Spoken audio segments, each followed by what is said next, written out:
The sound cuts through the ballroom like a gunshot, skin on skin, a crack so sharp it freezes 200 people mid-conversation. Eleanor Waters staggers backward. Chandelier light skitters across her silver hair. Her hand flies to her cheek and stops there as if it has found a hot stove. Heat first, then sting, then the red outline of fingers blooming on 78-year-old skin. A pearl earring clatters to the marble floor and rolls away. Soft taps against stone, helpless and bright beneath the gold glow. It spins once, catching a shard of chandelier light, then slides toward a waiter's polished shoe and nearly disappears under the black leather. Ethan Harrington stands with his palm still raised, as if the air itself should applaud him. His red tie flashes like a warning sign. His gold name badge gleams against a tailored black suit. His mouth twists with disgust as he looks down at Eleanor's simple navy dress. "You're not welcome here," he spits, loud enough for the whole grand lobby to hear. The orchestra dies mid-note. A champagne fountain keeps bubbling anyway, cheerful and wrong. Somewhere near the ice sculpture, someone inhales too hard and chokes on laughter they never meant to make. Eleanor does not look at Ethan first. She looks at the pearl. The Piton Hotel's marble is polished to a mirror. It reflects chandeliers, tuxedos, sequins, and for one humiliating heartbeat, the reflection of a pearl that used to rest against her throat on quiet Tuesdays with Henry. Her cheek throbs with each pulse. Not fear, containment. She lowers herself carefully. Knees protest. The air smells like shrimp cocktail, floor polish, and old roses, the kind of perfume that lingers after a funeral. The waiter shifts. Uncertain. His shoe hovers above the pearl, not crushing it, but close enough to make Eleanor's stomach tighten. Eleanor reaches under the edge of the shoe, her fingers close around the pearl, and pull it back into her palm. Cool, smooth, heavier than it should be for something so small. She stands without help. A younger woman in a glittering gown rushes forward, pity already on her face. Eleanor lifts 2 fingers, quiet and absolute. "Stop." The woman freezes, embarrassed, and retreats as if she has reached for something sacred without permission. Phones rise across the ballroom, one by one, then in a wave. Screens glow. Faces turn into pale masks lit from below. 30 feet away, a junior accountant named Marcus raises his phone with trembling hands. A tiny red recording light blinks on. Eleanor sees it. She does not flinch. She turns the pearl between her fingers. It catches the chandelier the way Henry used to catch her wrist before she left the house. Just a touch. Just enough to say, "Come back to me." Her throat tightens, but not with tears, with heat, with the weight of months that have already been written down. Eleanor slips the pearl into her clutch like a weapon being holstered. The clutch is small, leather, plain, but when her fingers brush its edge, they find something firm inside. Paper, folded, worn at the creases. Ethan notices her clutch and smirks, as if he has just watched a trespasser tuck stolen goods away. "See that?" he mutters to his assistant, Heather, who clutches a tablet to her chest like a shield. "That's how you handle party crashers." Heather's face drains so fast it looks like someone turned down a dimmer switch. Her eyes flick to Eleanor's cheek, to the clutch, to the way Eleanor holds herself. Not small, not broken, just still. Heather's lips part. A whisper tries to escape. "Mr. Pride." "Harrington, I think," Ethan laughs. It comes too loud, too bright, too sure of itself. He snatches a champagne flute from a passing waiter and takes a long sip. "Relax, Heather. Nobody that matters saw anything. A lie. And he knows it. Because the room is already recording. Because the silence has weight. Eleanor lifts her gaze to him at last. No anger on her face, no pleading, no outrage, just a calm that makes the chandeliers feel farther away. Her blue eyes lock onto Ethan's face for 3 seconds. 3 seconds of absolute silence. 3 seconds where Eleanor hears everything people try not to hear. The hiss of the champagne fountain, the faint whine of someone's phone autofocus, the soft squeak of a shoe shifting on marble, the shallow breaths of witnesses calculating how to survive this room. Ethan mistakes the silence for submission. His chin lifts like a man blessing his own reflection. Eleanor inclines her head once. Not a bow, not a concession, a decision. She turns. Her heels begin to move. Click, click, click. Each step sharp against marble. Each step a count. The sound threads through the ballroom like a metronome. The party noise does not return. It cannot find its way back around those clicks. People part without realizing they are doing it. A board member near the bar, gray-haired, expensive watch, holds his phone low and types furiously. Not recording, not watching Ethan, watching the consequences he can already see. His jaw is tight. His thumb moves like a weapon. Eleanor stores the detail without effort. Heather stands frozen, tablet pressed to her chest. She stares at Eleanor's clutch, as if she expects to see something on it she cannot unsee. Her breathing turns ragged. She swallows hard, like she is choking on a truth. Eleanor does not look back. She walks out through the revolving glass doors, and the city's cold night hits her face like a slap with no hand attached. Taxi horns smear across the air. A couple stumbles past, laughing.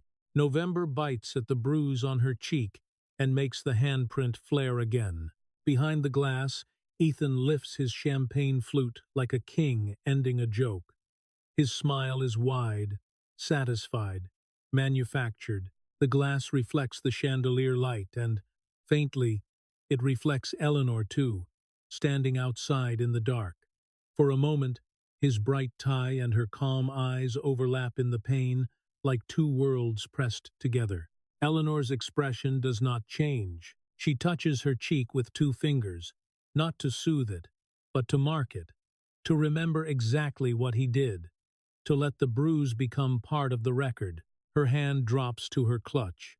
Paper inside, firm and familiar. Her thumb slides across her phone screen until it wakes. Pale light, washing over the red print on her skin. On the sidewalk, the Piton Hotel's doors whisper open. Someone tries to step out. George, the doorman, heavy-set and weathered, moves in front of them without being told. A small block of loyalty in a tailored uniform. Eleanor looks at George, and the man straightens, as if he has just heard a name he has not spoken in years. The night smells of exhaust and cold metal. Eleanor's heels stop clicking. The absence of the sound feels like a held breath. She looks through the glass at the ballroom, at the phones still raised, at Ethan still smiling, at the champagne fountain still bubbling its artificial cheer. Then Eleanor's posture shifts, subtle as a lock turning. The count has started. George's eyes stay on Eleanor's cheek. Then drop respectful, careful like he's afraid to look too long, and turn it into something fragile. "Ma'am," he says, voice low, "are you all right? Should I call someone?" Eleanor lets the question hang for a beat. Taxi headlights sweep across the sidewalk, washing her face in white, then vanishing. The bruise pulses with each heartbeat, a steady drum under skin. "George," she says. His name lands like a key turning. He straightens, instinctive. 31 years of standing at this door makes his posture automatic, but this is different. This is memory. "How long have you worked this hotel?" 31 years, he answers. "Next March." Eleanor nods once, as if confirming a number she already knows. "Then you remember the renovation in 1998, she says.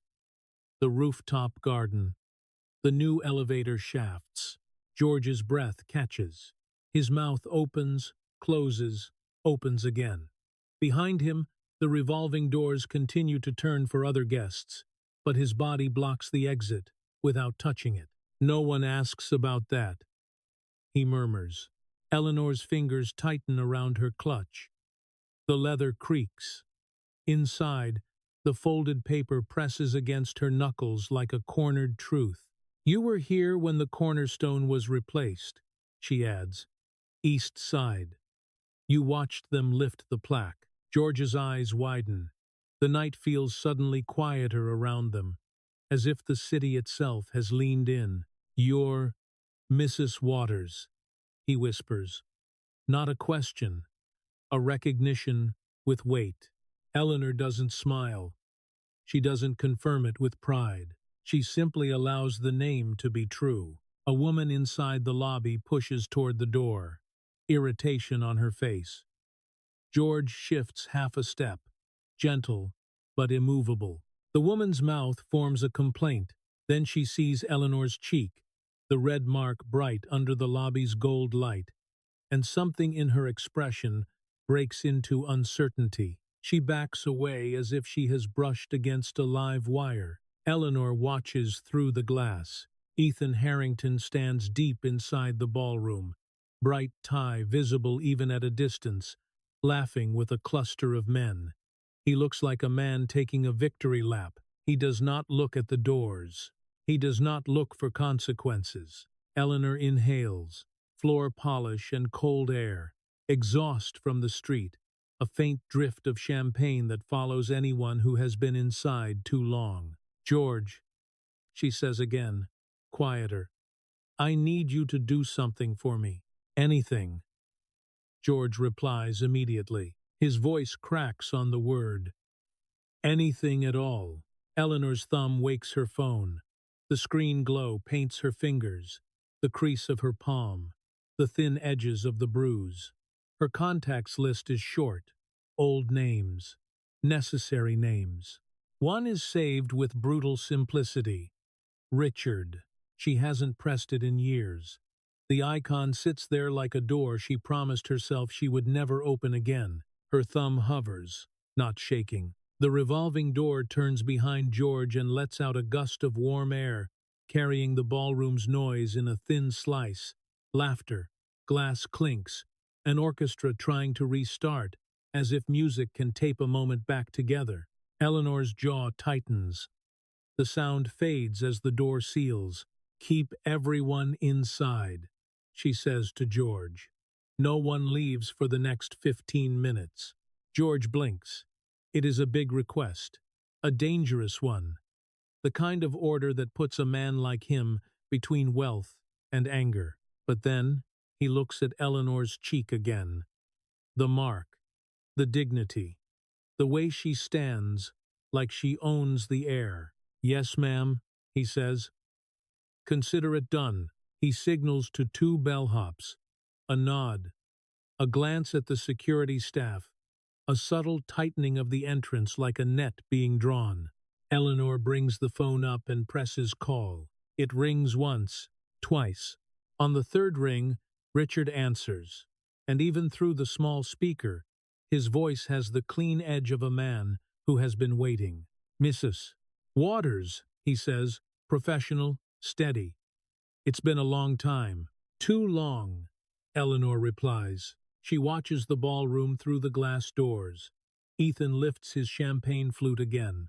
His hand still the same hand gestures as he talks, animated, careless. I need the emergency protocols activated, Eleanor says. Her words come out calm, not loud, not shaking. All of them. There is a pause on the line. Not confusion. Calculation. Eleanor, Richard says, and he uses her first name like a warning. That would mean full operational control. It would mean, I know exactly what it means. She cuts in. Her fingers curl around the clutch. Leather warms under her grip. The folded paper inside feels sharper now, as if the ink itself has teeth. Are there witnesses? Richard asks, voice lower. Eleanor's eyes flick to the raised phones inside. The glowing rectangles, the faces turned toward the center of the room, hungry and horrified. Yes, she says. And cameras. Another pause. Shorter this time. I can trigger it, Richard says. But once it starts, it starts. We'll need the board notified. We'll need, do it, Eleanor says.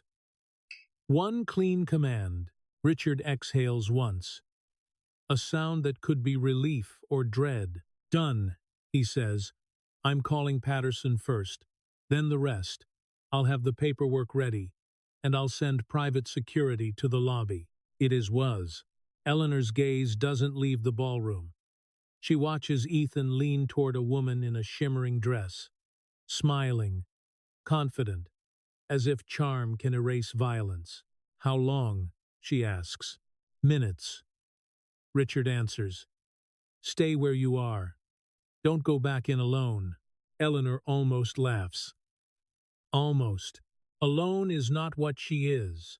Not with records. Not with procedure. Not with an entire room filming the truth in high definition. She ends the call. Her phone clock reads 8:51.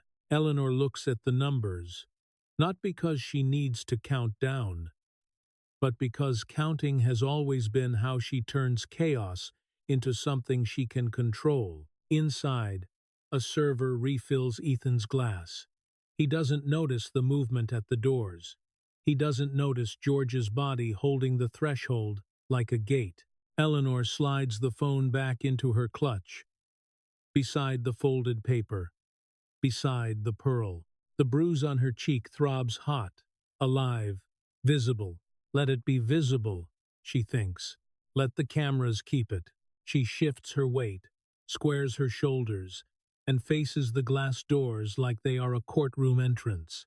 15 minutes. In the ballroom, Ethan Harrington laughs again, and the sound floats outward, thin and temporary. Outside, Eleanor's silence holds.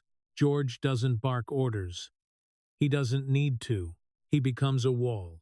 Two bellhops drift into position by the revolving doors with smiles that don't reach their eyes.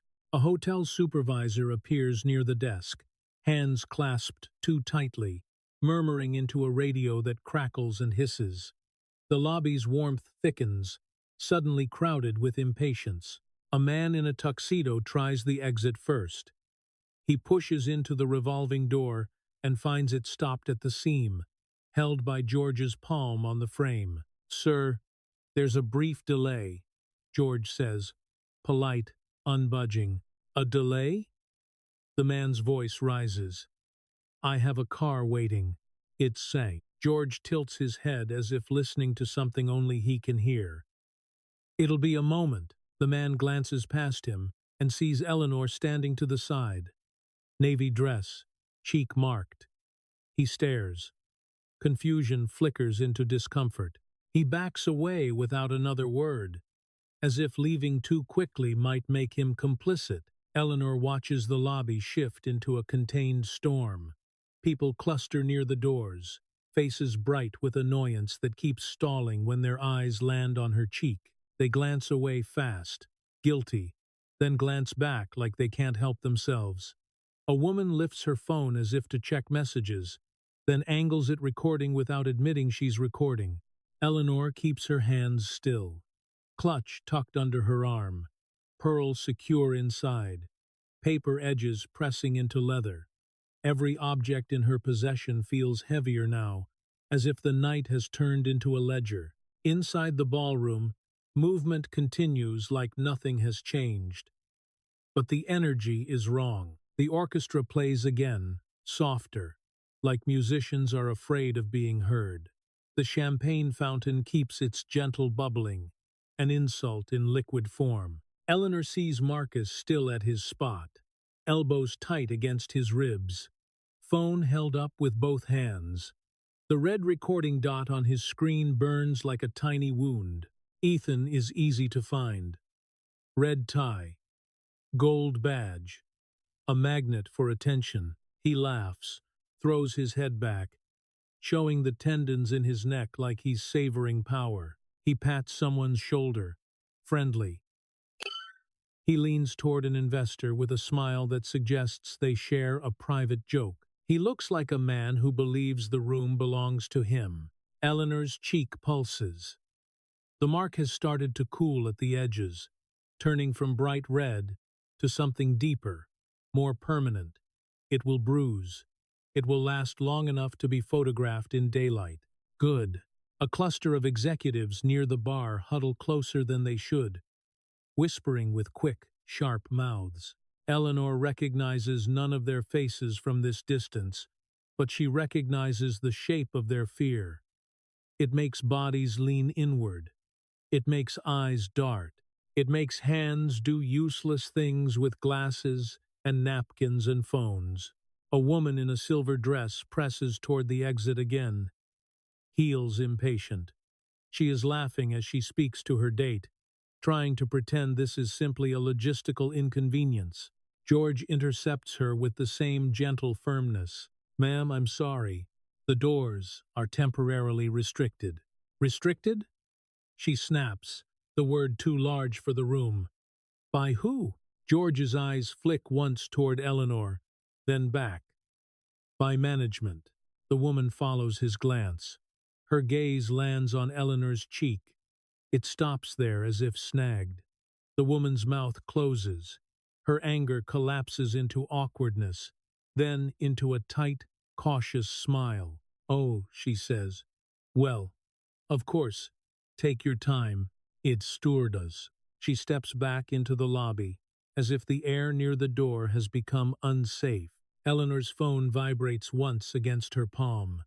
Not a call, just a message preview from Richard that blooms on the lock screen. "Paperwork in motion. Board notified. Stay put." Eleanor turns the screen off with her thumb. The small click is louder in her head than it should be. She stays near the glass, angled slightly so anyone inside who glances toward the doors will see her outline. The mark, the stillness. She does not pace. She does not fidget.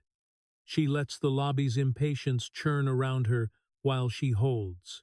Minutes pass in small, visible ways. A man loosens his bow tie, then tightens it again. A server shifts a tray from one hand to the other, muscles trembling. A hotel radio crackles. A woman checks her watch twice within 5 seconds. In the ballroom, Ethan lifts his phone and glances at it, brows pulling together. For the first time, something interrupts his smooth rhythm. He pockets the phone quickly and turns back to the people around him with an exaggerated laugh, as if laughter can patch holes. Heather appears at his side like she's been summoned by gravity. Tablet against her chest. Eleanor can't hear their words through the glass, but she sees Heather's posture, tight shoulders, chin slightly lowered, the careful stance of someone used to absorbing blasts. Ethan gestures toward the doors. Sharp, commanding.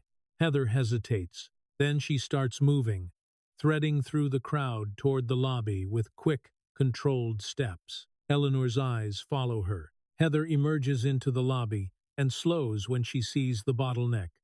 She takes in George's position, the bellhops, the supervisor with the radio. Then her gaze lands on Eleanor. Heather's face tightens. Not pity, not anger, recognition trying to surface and being fought down. Heather's eyes dip briefly to Eleanor's clutch. Eleanor notices the smallest detail, a faint embossed crest pressed into the leather near the seam. Old, subtle, the kind of mark that means nothing to most people and everything to someone who has been inside the company long enough to know its past. Heather swallows hard. "Mrs." Heather starts, then stops. The word catches in her throat like it hurts. Eleanor doesn't help her. Heather's phone buzzes. She reads something on her screen and goes even paler, as if the message has just pulled the floor out from under her. Heather lifts her eyes to Eleanor again, then glances back toward the ballroom where Ethan is watching through the glass, impatient. Heather looks trapped between orders and truth. Eleanor watches her make the smallest choice. Heather shifts half a step, not toward Ethan's command, but away from it. It's barely anything. A fraction. But in a room full of people trained to stay aligned with power, a fraction is a fracture. Inside, Ethan sees Heather hesitate. His smile hardens. His hand lifts, pointing, slicing the air. The gesture triggers something in the crowd. Heads turn. Phones rise again. Curious, hungry. Eleanor's phone shows the time without being asked. 8:51, 5 minutes. Eleanor exhales through her nose, slow and controlled. The breath tastes like cold air and floor polish and the faint sweetness of champagne. Behind her, someone complains again about babysitters and cars and reservations. Eleanor doesn't turn. She keeps her eyes on Ethan, on the way his confidence is starting to look like overacting. On the way, his laughs are coming too quickly, too loud. On the way, he keeps glancing toward exits that are no longer his to control. In the ballroom, a man with gray hair, Patterson raises his own phone and begins typing. Not filming. Typing like a verdict is being drafted. Eleanor's cheek throbs once. Deeper. Ethan lifts his glass for another toast, but his gaze flicks to the doors and lingers a half-second too long. For the first time, he looks uncertain. Outside, Eleanor remains still, her presence pressing against the glass like a held note. 5 minutes can be an eternity. 5 minutes can be a trap. Heather's fingers move too fast on her phone. The screen's glow turns her face a sick shade of blue. She angles it away from Ethan's line of sight, then thinks better of it and lowers her arm entirely, as if hiding the light will hide the truth. Eleanor watches her from the edge of the lobby, still as a statue that chose to breathe. Inside the ballroom, Ethan takes a step toward the doors. His laughter stalls mid-breath. He points again, harder this time, toward the lobby, toward Heather, toward the idea that someone should make the world obey. Heather doesn't move, not right away. Instead, she clutches the tablet tighter and slips back into the crowd as if she's trying to disappear. The tablet's glass catches chandelier light for a split second. Then it's gone, swallowed by suits and sequins. Eleanor's phone vibrates once more. A short text from Richard. Security arriving. Paper printed. Board confirmation in progress. Eleanor locks the screen and returns her attention to the glass. Her cheek has begun to darken at the edges, the heat tightening into a bruise that will survive the night. She feels it whenever she swallows, whenever she breathes too deeply. The lobby's pressure increases. Guests push closer to George, voices fraying. "Why can't we leave? This is ridiculous. I'm calling the police." A hotel supervisor steps forward with hands raised in apology. The radio on his shoulder hisses softly. "We're resolving it," he says. "Please remain calm." Calm is a currency in this building. The wealthy spend it like loose change until it runs out. Eleanor hears the revolving doors click once, a mechanical complaint. George's palm stays flat on the frame, steady as a seal. Then, through the ballroom glass, Eleanor spots Heather again, this time near the ice sculpture. Heather has the tablet up now, not as a shield, but as a lifeline. Her back is half turned to Ethan.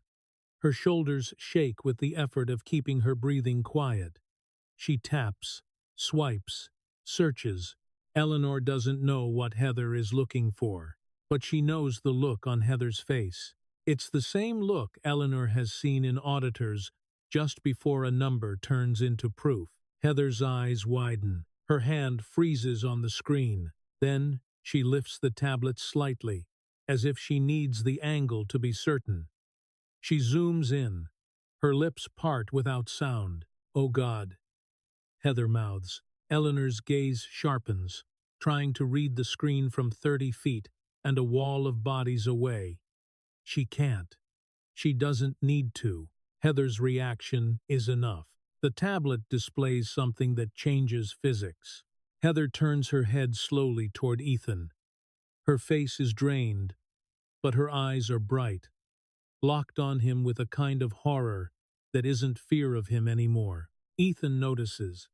He stops mid-conversation, irritation flashing across his face. He says something to the investor beside him, something dismissive, then strides toward Heather with the loose confidence of a man used to taking things from people. Heather flinches as he approaches. She brings the tablet closer to her chest, protective. Ethan reaches for it. Heather jerks back. That tiny resistance draws attention like blood in water. Nearby, phones tilt. A cluster of executives glance over. The board member with gray hair, Patterson, stares openly now, his phone still in his hand. Ethan's smile turns sharp. He leans in, jaw tight, and says something Eleanor can't hear. But she reads the shape of it. A warning. Heather's throat works. She swallows. Then, with trembling fingers, she shifts the tablet's angle, just enough for Ethan to see. Ethan's face changes. It's subtle. He's trained to hide micro-expressions, but Eleanor catches it through the glass anyway. A flicker behind the eyes, a tightening at the corner of the mouth, a moment where his confidence stalls, like a car engine hiccuping. He recovers fast, too fast. He laughs, loud and brittle, and pats Heather's shoulder as if she's a child overreacting. Heather doesn't laugh back. She lowers the tablet, fingers white around the edges. Across the ballroom, the orchestra plays on, unaware that a single image has just begun to unravel a man. Eleanor's phone buzzes again. Longer this time. A call. Richard. She answers without lifting it to her ear. Keeps her eyes on the ballroom as she speaks. Yes, Eleanor, Richard says. Patterson confirmed. He saw everything. He's with us. Eleanor's gaze stays pinned to Ethan's red tie, the way it jerks as he adjusts it, the way his hand smooths it like it's armor. And security? She asks. 2 minutes out, Richard replies. 4 personnel. They'll identify at the lobby desk. 11. And 1. Eleanor hears it before she sees it, a low hum beyond the street noise, the deep engine note of a vehicle that doesn't belong to taxis or ride shares. A black SUV glides to the curb, like a verdict arriving on schedule. 2 men and 2 women step out. Dark suits, earpieces, clean movements. They don't scan the street like tourists. They scan like professionals who measure threats in angles and exits. The lead woman approaches Eleanor with a respectful nod. Mrs. Waters, she says, voice crisp. We're ready when you are. The lobby supervisor sees them and goes still.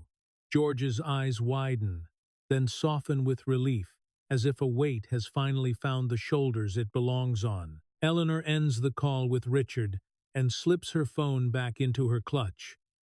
Her fingers touch the pearl. The cool surface steadies her. She faces the ballroom doors, closed and heavy, their gold handles reflecting her silhouette. Inside, Ethan is laughing again. Too loud, clapping someone on the back like he's hosting the night. He doesn't see the black suits at the entrance. He doesn't see the way the hotel staff suddenly stop arguing and start obeying. The lead security woman steps beside Eleanor, ready to move. Eleanor lifts her chin. The bruise on her cheek is no longer just heat. It's a statement. She speaks to George without turning her head. Hold them, she says. George nods once, firm. Yes, ma'am. Obey orders. Eleanor steps toward the ballroom doors. Her heels strike marble with measured precision. Click, click, click. Each step feels like tightening a knot. Behind her, the private security team falls into formation. The hotel supervisor reaches for the door handle with hands that shake just slightly. Eleanor stops close enough to see her own reflection in the polished gold-silver hair, navy dress. The bruise like a seal. She breathes in. Then she gives one quiet command. Open them. When process of by, the doors begin to swing inward. Chandelier light spills out. Conversation inside dies instantly, as if the room recognizes the shape of authority before it recognizes the face. Eleanor steps through, and for the first time all night, the ballroom feels like it belongs to someone else. The ballroom does not breathe when Eleanor enters. It holds. Chandelier light hits her cheek first, turning the bruise into a public document. The orchestra loses the beat again, notes thinning into silence. Glasses hover mid-air. A laugh dies halfway out of someone's mouth. Eleanor feels every eye land on her, then recoil, then land again. The room doesn't know what to do with a woman who refuses to perform pain. Her security team moves with her, quiet and precise. Shoes whisper on carpet, earpieces glint. The lead woman's gaze sweeps, exits, corners, hands. Eleanor keeps walking. Click, click, click. The sound of her heels travels farther than any voice. Ethan stands near the champagne fountain, surrounded by executives who suddenly look like they've forgotten how to stand. His red tie is still bright, but now it looks less like confidence and more like a flare in fog. His mouth opens. A smile appears too quick, too sharp. You, he says, loud, pointed, as if volume can reassign reality. I thought you were removed. To one tone. He turns, scanning for hotel security. For anyone in a uniform he can command. Security. Ethan calls. Get her out. Now. No one moves. A hotel guard takes one half step forward, then sees the private security suits and stops as if he's walked into a different chain of command. The supervisor by the door pales and pretends to check his radio. Ethan's jaw tightens. He points at Eleanor's security team. Who the hell are you people? The lead woman steps forward, calm as a closed file. Sir, I suggest you lower your voice. Ethan laughs once. Brittle. Performative. Lower my... He cuts himself off, checks the room, recalibrates. Investors. Board. Cameras. He tries to recover the charming executive face, but sweat has started to shine at his hairline. Eleanor stops 10 feet from him, close enough to smell panic under cologne, close enough to hear the champagne fountain's constant bubbling, obscene and cheerful. Ethan's gaze flicks to her clutch. The leather, the crease, the way her fingers hold it like it contains something that bites. Heather stands near the ice sculpture, frozen with her tablet. The screen is dark now, but her eyes aren't. They stay on Eleanor like she's watching gravity change. Patterson is visible beyond the crowd. Gray hair, phone in hand, not recording, typing. His face is set in a hard line, like he's drafting a decision he won't undo. Eleanor's cheek pulses once, then steadies. Ethan steps closer, trying to reclaim distance, trying to make her look small. He leans in, voice dropping so it sounds private, even though every phone is angled toward them. You think you can just walk back in here? He says, teeth tight. You embarrassed me. Embarrassed him. Eleanor's eyes flick briefly to his raised hand. The same hand. Then back to his face. She doesn't raise her voice. No, she says. One word. Flat. Final. Ethan's smile falters. No, you don't give orders here. Eleanor adds, quiet enough that it forces him to lean in to hear it. The room shifts. Just a fraction. Like a floor settling. A glass clinks against another glass somewhere in the back. Someone's phone autofocuses with a soft mechanical click. Ethan straightens too fast, as if he's been slapped with air. "Excuse me?" he says louder, for the audience. "I'm the manager of this division." As friend, Eleanor's security team tightens subtly, bodies angling, creating a line without making a scene. The lead woman's hand hovers near her jacket, not threatening, prepared. Eleanor keeps her hands visible, clutch tucked at her side, calm posture. Ethan looks around for allies. He finds none. The executives near him avoid his eyes. The investor he was laughing with seconds ago studies the rim of his glass, like it contains answers. Heather's tablet slips in her hands, not falling, almost. She catches it, fingers shaking, then presses it to her chest like it can keep her upright. Ethan sees Heather's fear and mistakes it for loyalty. "Heather!" he snaps. "Tell them! Tell them this woman isn't on the guest list." Heather's throat works. She swallows. Her eyes flick to Eleanor's cheek, then to Ethan's tie, then to Patterson's phone. She doesn't speak. Ethan's nostrils flare. He reaches toward Heather's tablet, impatient, grasping for anything he can control. Heather jerks back. The movement is small, but in this silence it sounds like thunder. A murmur ripples. Phones rise higher. A server near the bar freezes mid-step, tray trembling, ice cubes clicking against glass. Eleanor watches Ethan's hand in the air, the reflex of dominance, the habit of taking. He notices the attention and forces his hand down as if he meant to gesture, not grab. He pivots, smile returning like a mask glued on, crooked. "Everyone relax," Ethan says, voice carrying. "This is a misunderstanding." She wandered in. It happens. His eyes cut to Eleanor, sharp with warning. Eleanor's phone vibrates once inside her clutch. A long buzz. The kind that means a process has flipped from waiting to active. She doesn't pull it out yet. She lets the vibration end and the silence return. Then she takes one step forward. Click. Ethan's shoulders tense. Eleanor's fingers slide along the edge of her clutch and find the paper inside. The corner presses against her fingertip, clean, crisp, ready. Ink. Seal. Procedure. She looks past Ethan toward the ballroom doors. Her security team is already positioned. Exits watched. Lines held. No chaos. Just containment. Eleanor's gaze returns to Ethan. He tries to laugh again. It comes out wrong. "You're making a mistake," he says, low. "You don't know who you're dealing with." "Noden talented." Eleanor's expression doesn't change. "You're right," she says softly. Ethan pauses, confused by agreement. Eleanor's hand finally slips into her clutch. She pulls her phone out just enough for the screen glow to touch her palm. The time reads 8:55. 1 minute.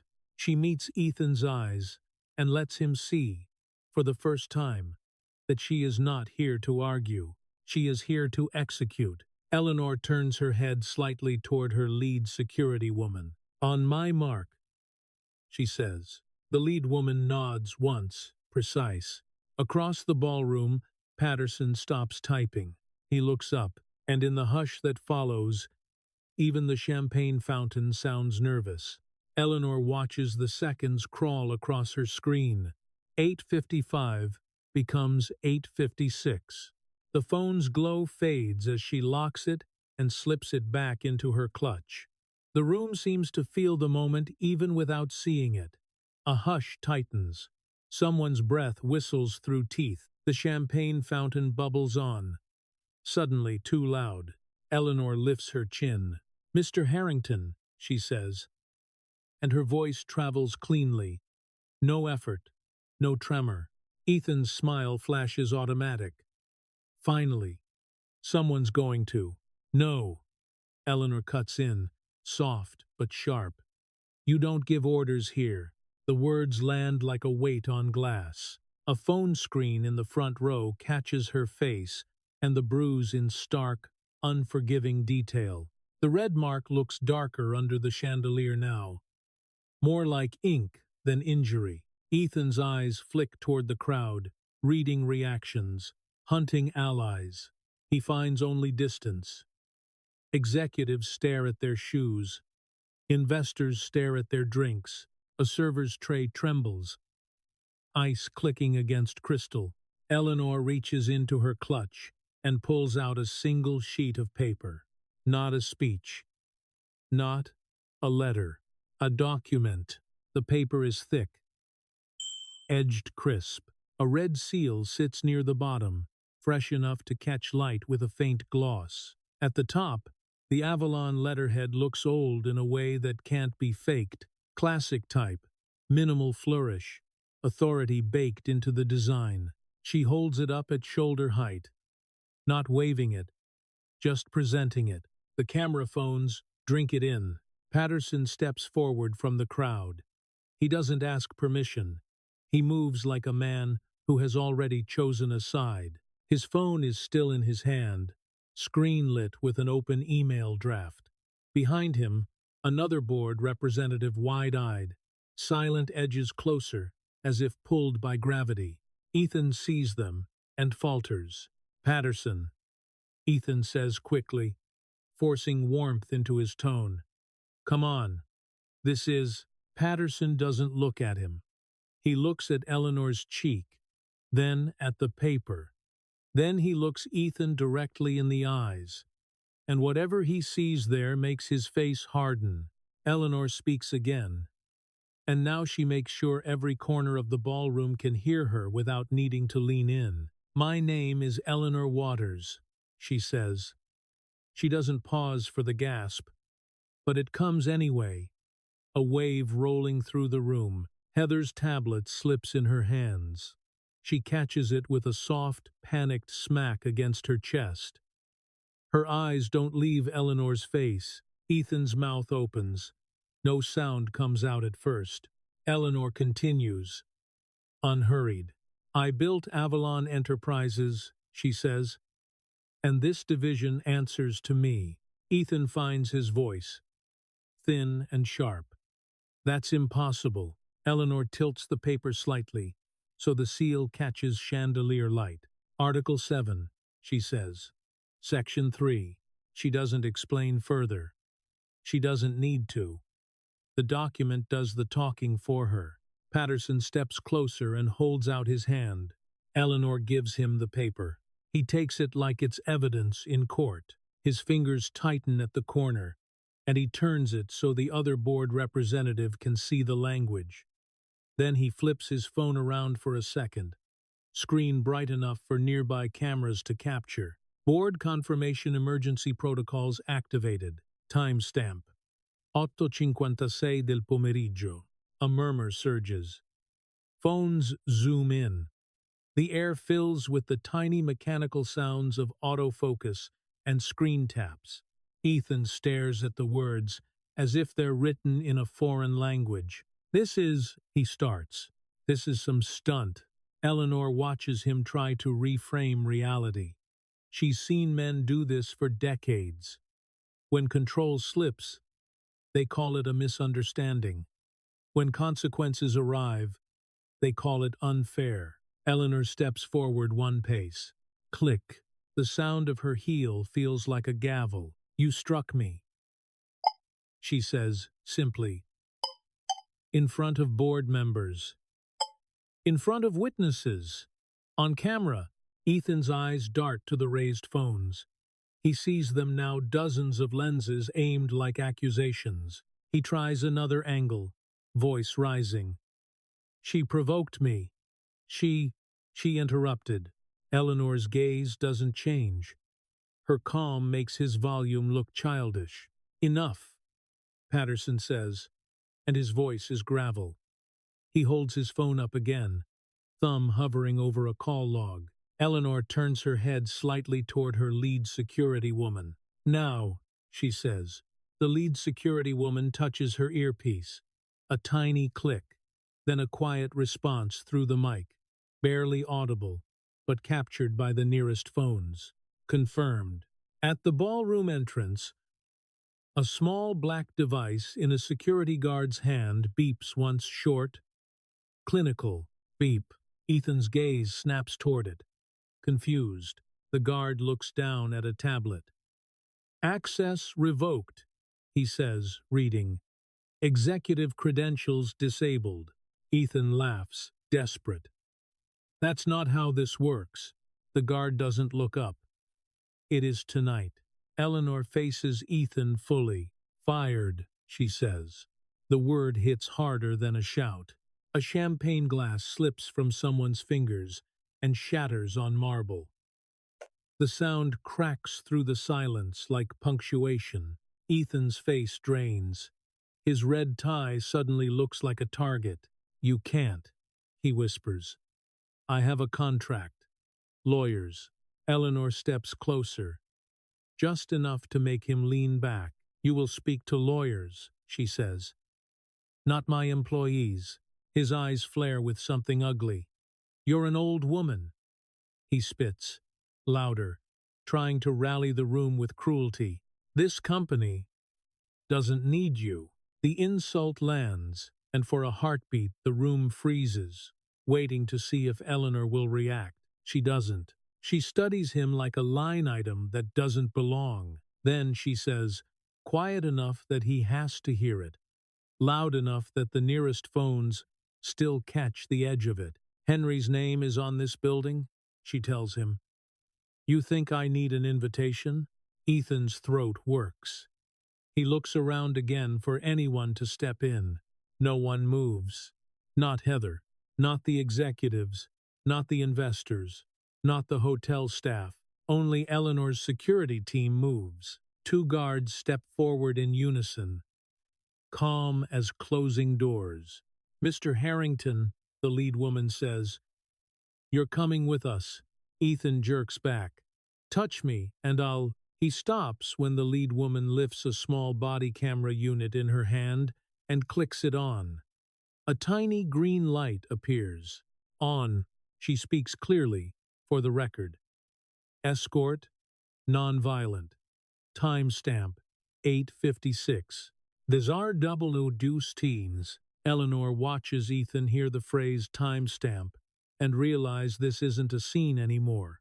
It's documentation. His shoulders slump a fraction. The guards take position at his sides, not grabbing, simply guiding. Ethan walks because there is nothing else left to do. As he passes Eleanor, he tries one last look of hatred, one last attempt at intimidation. Eleanor doesn't blink. She watches him go the way she watches a bad decision. Leave a room relieved, but already thinking about the damage it caused. At the doors, Ethan twists once, as if to say something final. The doors close before he can. The click of the latch is small, but it sounds like an ending. Eleanor remains in the center of the ballroom, the bruise on her cheek exposed, the chandelier light turning it into proof. Around her, 200 people stand still silent, not from fear of Ethan anymore, but from the sudden, terrifying clarity of what power actually looks like when it stops performing and starts enforcing. The ballroom stays frozen for one breath after the doors latch. Then sound returns in pieces. A chair leg scrapes. Someone whispers too loudly. Ice in a glass clicks like nervous teeth. The champagne fountain keeps bubbling, stubbornly festive, like it refuses to understand what just happened. Eleanor doesn't move yet. She lets the room feel the absence Ethan left behind. She lets the silence settle into something heavier than shock. Her cheek tightens as the bruise begins to set. It feels like a brand cooling into skin. Patterson steps to her side, keeping his voice low. We're with you, he says. The vote is clean. The record is clean. Eleanor gives a small nod. Not gratitude. Confirmation. Her lead security woman stands near the ballroom doors, one hand near her earpiece. The team holds the perimeter without drama, just presence. Every exit is watched. Every hallway is accounted for. Eleanor lifts her gaze over the crowd. 200 faces look back, trying to read what kind of night this is becoming. Some people look relieved. Some look terrified. A few look angry less at Ethan and more at the inconvenience of witnessing consequences. Eleanor catalogues them instinctively. The way she used to catalog tells in negotiations. The tight jaw, the darting eyes, the forced smiles. Marcus, the junior accountant, is still holding his phone up. His arms tremble from the strain, but he hasn't lowered it. The red dot is still on. The lens is still hungry. Eleanor meets his eyes for half a second. Just enough. Marcus swallows and steadies his grip. Heather stands by the ice sculpture like someone who has forgotten how to breathe. Her tablet is pressed flat to her chest. The screen is dark, but her knuckles are white. Eleanor doesn't go to her yet. Not yet. First, she addresses the room. The gala is over, Eleanor says. The words land clean. No anger. No flourish. A door closing. A few people exhale in relief, as if permission has been granted to return to being human. Those of you not involved in misconduct may leave. Bodies shift toward exits immediately fast, eager. But the perimeter doesn't open. Security holds the doors for a heartbeat, controlling the flow. Containment without panic. Eleanor watches the crowd understand that even leaving is now a procedure. She raises her hand slightly. The lead security woman nods, touches her earpiece. The ballroom doors open in a controlled sweep. Guests begin to file out first cautiously, then faster, heels clicking, jackets sliding on, whispers racing ahead of them like smoke. But a cluster remains near the bar. They don't leave because they can't. They're not frozen by shock. They're calculating. A tall man with graying temples, Jerome Bailey, the CFO, stands with a practiced smile that fails at the corners. Beside him, Denise Watkins holds her phone too tightly, thumb hovering, as if she's ready to rewrite her entire life in one email. Marcus Thompson, marketing, watches the exits like a rat watching water rise. Eleanor's eyes pass over them and stop. The room feels the stop. Not you, she says. And she doesn't have to point. Their faces tighten in unison. A quiet wave rolls through the remaining employees as people realize what they're witnessing isn't just punishment. It's sorting. Eleanor reaches into her clutch and pulls out the folded paper. Not the Article 7 document. This one is different. Worn, creased, handwritten notes layered over months, names, dates, quick symbols only Eleanor understands. The paper makes a soft rasp as it opens. The sound is small, but in the hush, it lands like a blade, sliding free. Eleanor scans the list without drama, as if reading inventory. Then she looks up. I have been documenting misconduct, she says. Expense fraud, wrongful terminations, harassment complaints, buried and signed off, vendor contracts inflated, performance reviews rewritten. The cluster by the bar goes still. Jerome's smile becomes a grimace. Eleanor lifts the paper slightly. Those on this list know who they are, she says. You have until Monday morning to submit resignations. Quietly, Denise flinches. She tries to hide it by adjusting her necklace, but her fingers shake too much to manage the clasp. And if you don't, Eleanor adds, voice unchanged, your termination will be for cause. With documentation. A murmur spreads. Not gossip this time, fear. Jerome steps forward a half pace, palms open in a gesture that pretends innocence. Mrs. Waters, he begins. Smooth. I want you to understand. Eleanor's gaze cuts him off before her words do. How many expense reports did you sign? She asks. Jerome blinks, caught off script. There are many. Everyone, Eleanor says. Not a guess. A fact. Jerome's mouth closes. His throat works. A bead of sweat forms at his hairline. Marcus Thompson clears his throat, trying to regain control with charm. With all respect, this is abrupt, he says. A lot of people are going to, good, Eleanor replies, and the single word knocks the air out of his sentence. She looks past him to the employees still standing in small groups near the back, people who haven't moved because they don't know if they're allowed. People clutching purses and lanyards and phones like survival gear. You, Eleanor says to them, voice softer but not weaker. If you did your work and kept your head down to survive, I understand.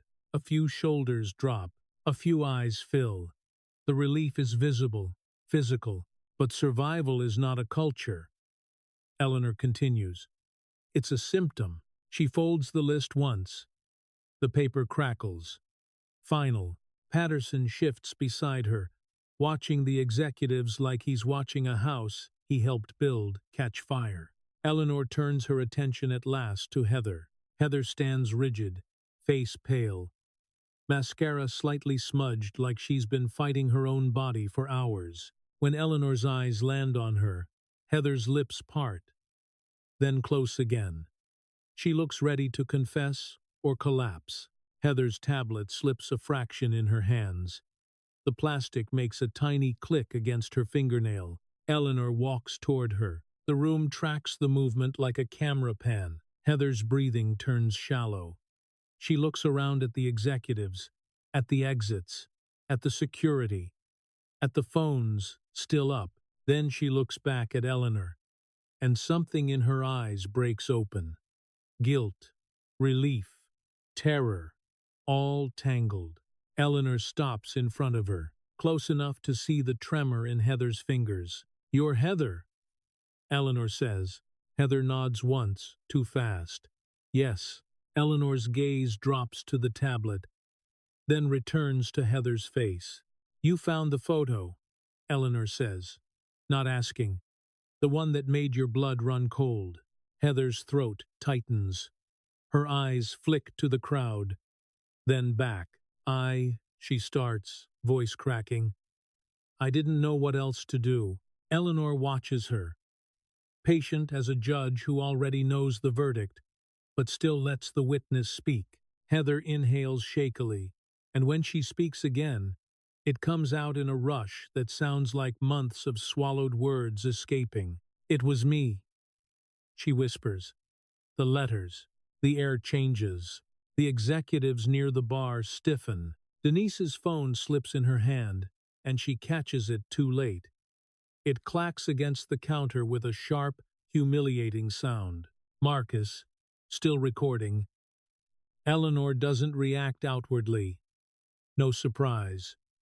No triumph. Only a slow, precise focus. As if the final piece of a puzzle has just clicked into place, and the room can feel it.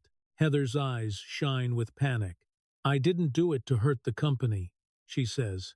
I did it because nobody would listen. Aubin and Dewar. Eleanor's bruise tightens as she swallows. And Dorothy Chin? Eleanor asks quietly. Heather's face crumples. They fired her for asking questions, she says. For doing her job. Eleanor holds Heather's gaze. For the first time tonight, her calm shifts into something sharper. Not anger, resolve. Outside the ballroom, doors open and close as the last uninvolved guests spill out into the lobby. The room empties around them, but the center stays dense with truth. Eleanor nods once. Good, she says, soft, dangerous, certain, because I do listen. And in Heather's trembling relief, Eleanor feels the next stage of the night tighten into place like a lock turning. The trap isn't finished. Eleanor doesn't comfort Heather with soft words. Comfort can come later. Right now, Eleanor needs the truth to survive contact with lawyers, boards, headlines, and every hungry camera in the room. She turns slightly, letting the remaining cluster of executives see her profile, the bruise still visible under chandelier light. "Patterson," she says.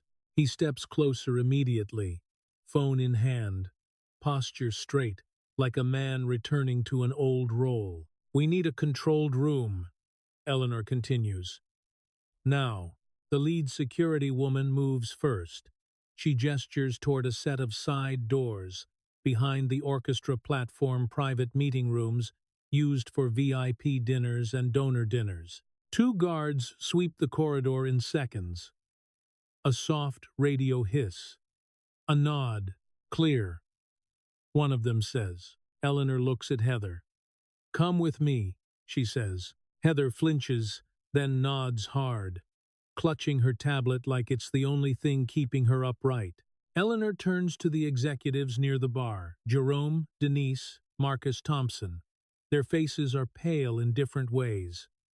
Jerome's professional smile has vanished. Denise's lips press into a thin line as if she's trying to stop her teeth from chattering. Marcus Thompson watches Eleanor's security team with open resentment that doesn't have anywhere safe to land. "You," Eleanor says, and her tone makes it a sentence all by itself. "As witnesses." Jerome starts to protest. "Mrs. Waters." Eleanor doesn't raise her voice. She simply lifts two fingers. The lead security woman steps in. "You'll comply," she says. Calm. Flat. Jerome's mouth closes. Marcus Thompson's nostrils flare. Denise's eyes dart toward the ballroom exit, like she's calculating if she can run. She can't. They walk. The private meeting room is smaller, darker, quieter. The air smells like old wood polish and expensive candles that haven't been lit. A long mahogany table sits beneath a framed black and white photograph of the hotel's rooftop garden renovation, the kind of photo nobody notices until it becomes relevant. Eleanor takes the seat at the head of the table without announcing it. Her security team posts at the door and corners, silent. Patterson stands to her right. Heather stands to her left, hands shaking. Eleanor slides her clutch onto the table. The leather makes a soft thud that everyone hears. "Phones," Eleanor says. A beat of hesitation, then phones appear, placed on the table by the witnesses like offerings. Jerome's is last.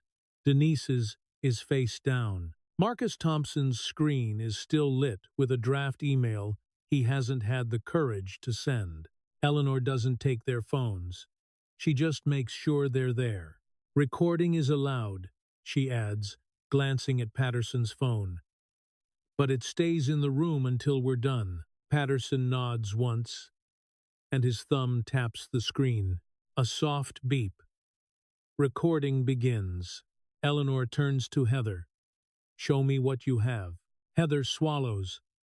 Her hands are clumsy with fear, but the movement is practiced. She unlocks her tablet, opens a folder, and turns the screen toward Eleanor. A list appears: scans, PDFs, photo attachments, time-stamped notes. Eleanor's eyes move fast, sharper than her age suggests. She recognizes patterns the way a builder recognizes rot. "Where did you get these?" Eleanor asks. Heather's voice is thin but steadying. "His email," she says. "Sometimes he forwarded things to himself. Sometimes he left his laptop unlocked. I didn't hack anything. I only saved what I saw." "Raidesses." Eleanor nods. "Good. One word. But it matters. It anchors legality. It anchors credibility." She extends her hand. "Transfer them." Heather hesitates. "To your phone?" "To evidence," Eleanor replies. She pulls a small black flash drive from her clutch, sealed in a clear tamper-evident sleeve. A red strip runs across the top, with a serial number printed in bold and a blank signature box beneath it. Jerome's eyes lock onto the sleeve. His face tightens as if he recognizes what it is. Chain of custody, not gossip. Eleanor slides the sleeve across the table toward Patterson. "Read the serial," she says. Patterson leans in. 74219. He reads aloud. Eleanor nods. "Date and time," she says, and her gaze flicks briefly to the wall clock. Patterson checks his phone, then speaks clearly for the recording. 8:59 p.m. In his clued. Eleanor takes a pen from her clutch and signs the blank box on the sleeve with controlled strokes.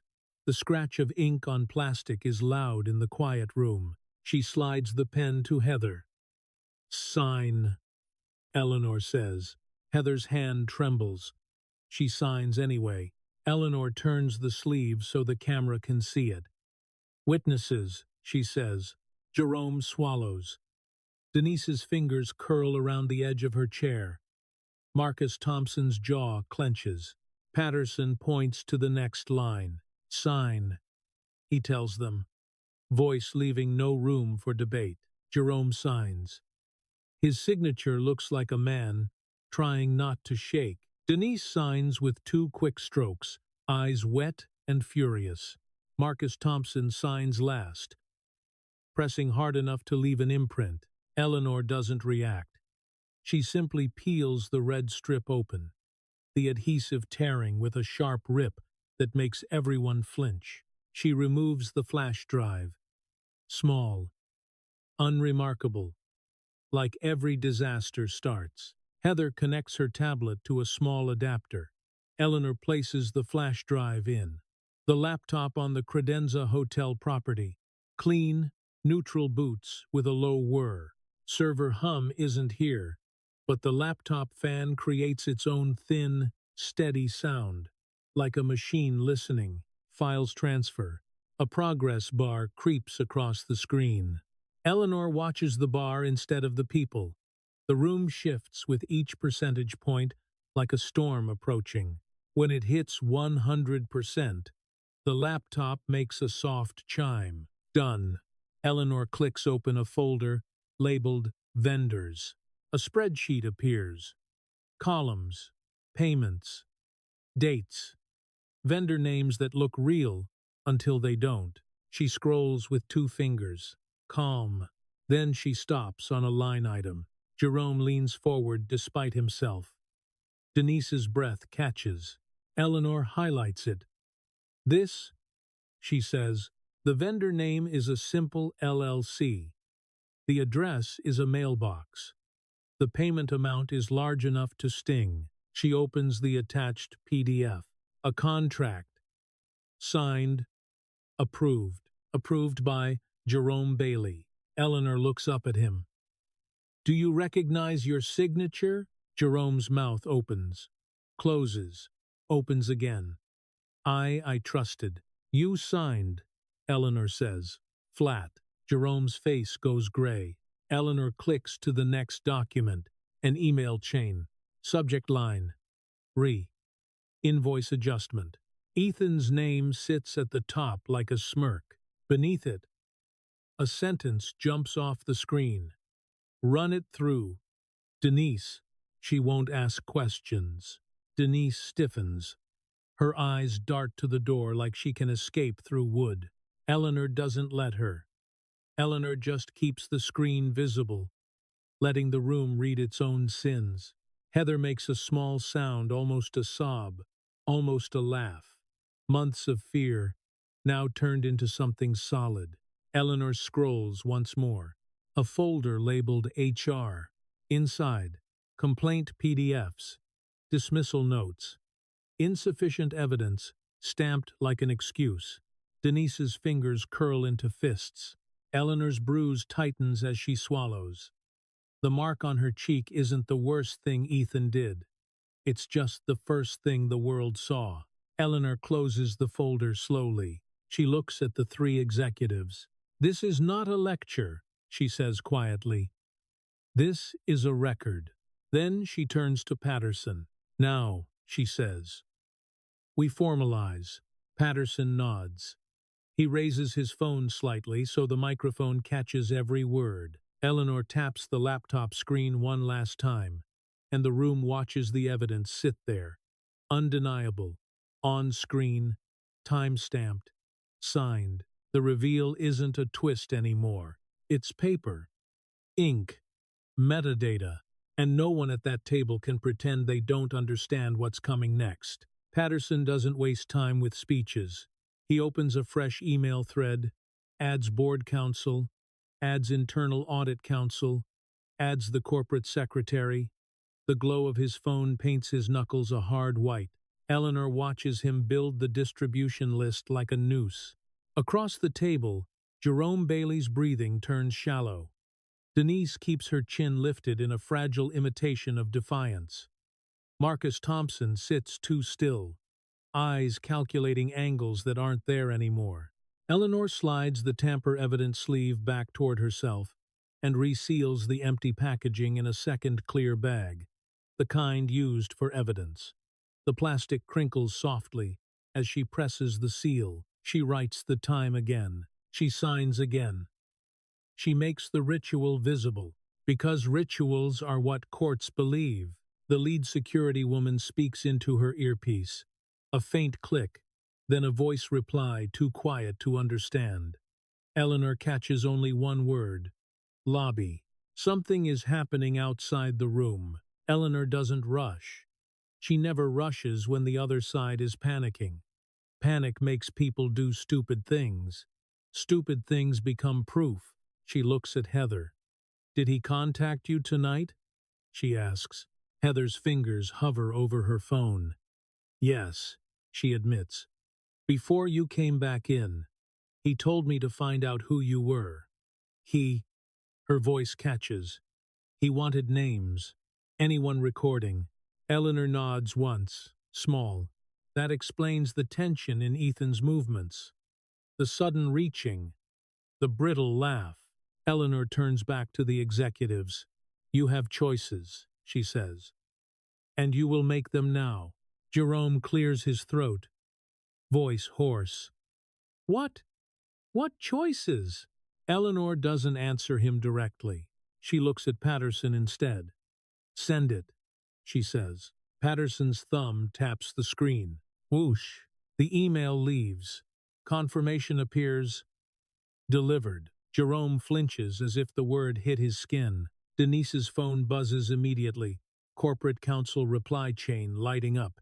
She looks down without meaning to, and her face tightens. Marcus Thompson's phone buzzes a beat later. His jaw clenches. He forces a smile that doesn't reach his eyes. Eleanor watches each reaction like she's watching dominoes. One falls, the others know they're next. Then the door handle rattles. Hard. Once. Twice.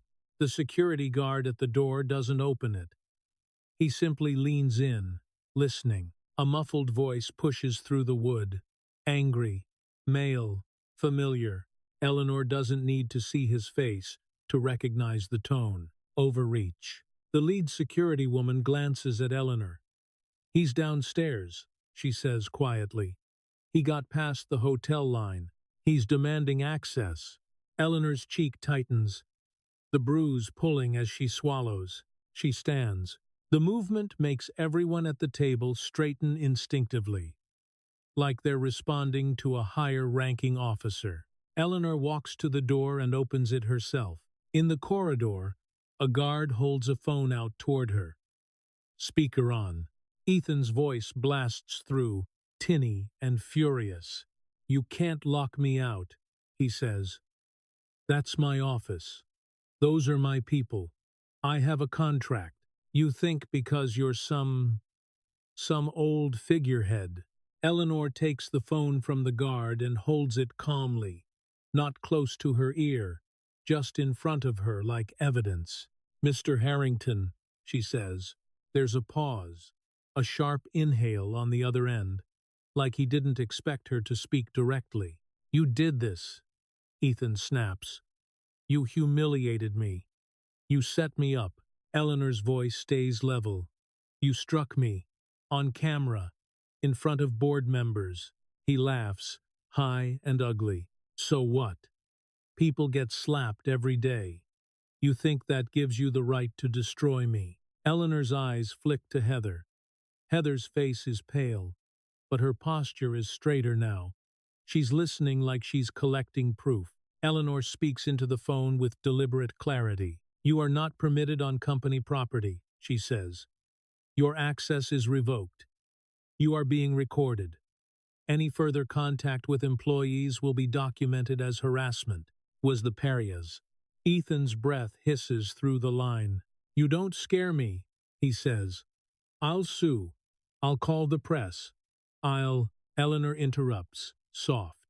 You just threatened witness interference on a recorded line. Silence.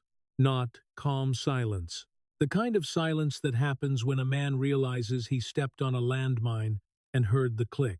In the meeting room behind Eleanor, Jerome's eyes widen. Denise's lips part.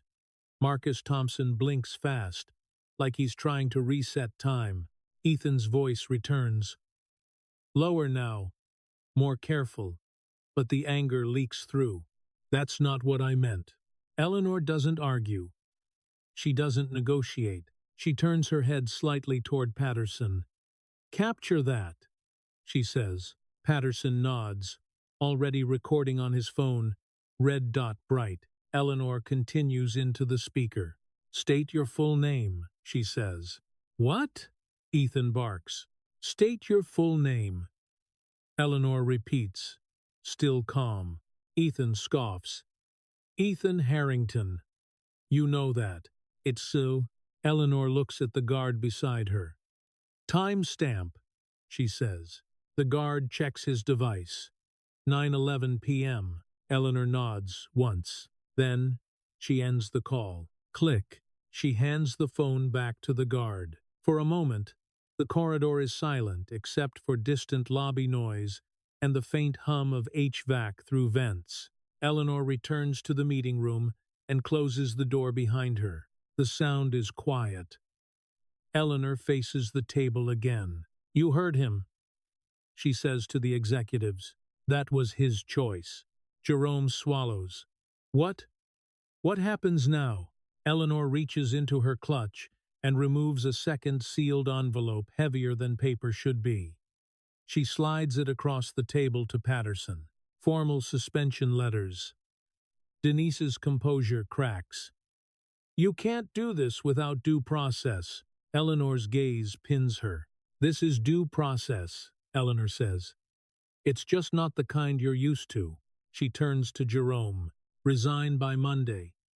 Cooperate fully, or the documentation goes with the evidence package. Jerome's hands shake. He nods once. Defeated, Eleanor turns to Marcus Thompson. He tries to smile again. Mrs. Waters, we can talk. Eleanor leans in slightly, not threatening, just close enough that he feels her certainty. You can, she says. To your lawyer. Marcus's smile dies. The execution isn't loud. It isn't theatrical. It's administrative. It's signatures and timestamps and sealed sleeves. And Ethan, in his panic, just added the final piece himself. The hotel corridor feels colder after the meeting room. Door closes behind Eleanor for the last time. Not from weather, from the absence of noise. The ballroom is still lit, still glittering, but it's hollowed out now like a stage after the actors leave. A server mops a thin trail of champagne near the fountain. The mop head drags soft across marble. A slow, tired whisper. Eleanor walks through it without stopping. Her security team keeps pace, silent at her shoulders. Patterson stays a step behind, phone still in hand, recording now off. Battery low, thumb hovering like he's afraid to let anything slip. Heather follows. Not close enough to cling, not far enough to run. Her tablet is under her arm now, broken corner taped, like she's trying to keep a life together with whatever adhesive she has left. In the lobby, the trapped crowd has thinned. Most guests fled the moment they were allowed. What remains are stragglers, people collecting coats, people trying to pretend they weren't scared, people scanning faces for meaning. George stands by the revolving doors, cap slightly crooked, posture rigid with loyalty. When he sees Eleanor, his shoulders drop with relief. "Ma'am," he says quietly, and there's something reverent in it. Eleanor nods once. She doesn't smile, but her eyes soften for a fraction. George did what she asked. He held the line. Outside, the street is alive with Saturday night noise. Taxis honking, laughter spilling from sidewalks, a distant siren slicing through the air like a thin blade. The city keeps moving, indifferent to private wars. A black SUV waits at the curb. Eleanor steps toward it. And only then, when the cold air hits her cheek, does the adrenaline finally let go. The bruise throbs, not fiery anymore, heavy, real. Her hands begin to shake, not fear. The simple human cost of holding steel steady for too long. The lead security woman opens the SUV door. "Mrs. Waters," she says, voice gentle without being soft. "We have you." Eleanor sits. Leather creaks under her weight. The interior smells like clean upholstery and faint citrus, the kind of scent used to erase history. Eleanor's breath fogs the window for a second, then clears. Heather stands on the sidewalk, uncertain, arms wrapped around herself like she's trying to hold her ribs in place. Eleanor looks at her through the open door. "Go home," Eleanor says. Heather blinks, as if she expected punishment for speaking up. Should I? Go home," Eleanor repeats, firmer. "Sleep. Turn your phone off. You did what you could when nobody else would." Heather's mouth trembles. She nods hard. "Thank you," she whispers. She backs away, then turns and disappears into the flow of the city like a small figure released from a trap. Patterson leans down near the SUV door. "Board counsel is on standby," he says. "We'll file the emergency minutes tonight. I'll have the formal notices ready before dawn." Eleanor's gaze stays forward. "Good," she says. He hesitates. "And Ethan?" Eleanor doesn't answer immediately. She watches a taxi pass, yellow streak under streetlight. She watches its reflection slide across the SUV's window like a moving bar of gold. "Ethan will keep trying," she says finally, "because he thinks noise is power." Patterson nods. "He came back to the lobby," he admits. 10 minutes after you ended the call. He was yelling at the desk, demanding they fix his access." Eleanor's jaw tightens once. Not anger. Recognition. "And?" she asks. Patterson's voice is flat. "The clerk told him he wasn't on the authorized list. Hotel security asked him to leave." Eleanor pictures it without needing to see it. Ethan's red tie loosened, hair slightly off, hands spread wide in outrage, trying to intimidate a bored night clerk with policy. A man who built himself on doors opening now, trapped outside a door that won't. The SUV door closes softly. The sound seals the night behind her. They pull away from the Peton Hotel. Streetlights slide across Eleanor's face in pulses. Light, dark, light, dark. Each one catches the bruise, then hides it. Eleanor lifts her hand to her cheek. The skin is tender. The mark will fade, but she knows what it will leave behind. A memory that can't be rewritten, no matter how expensive the lawyer. Her phone vibrates. Richard's name.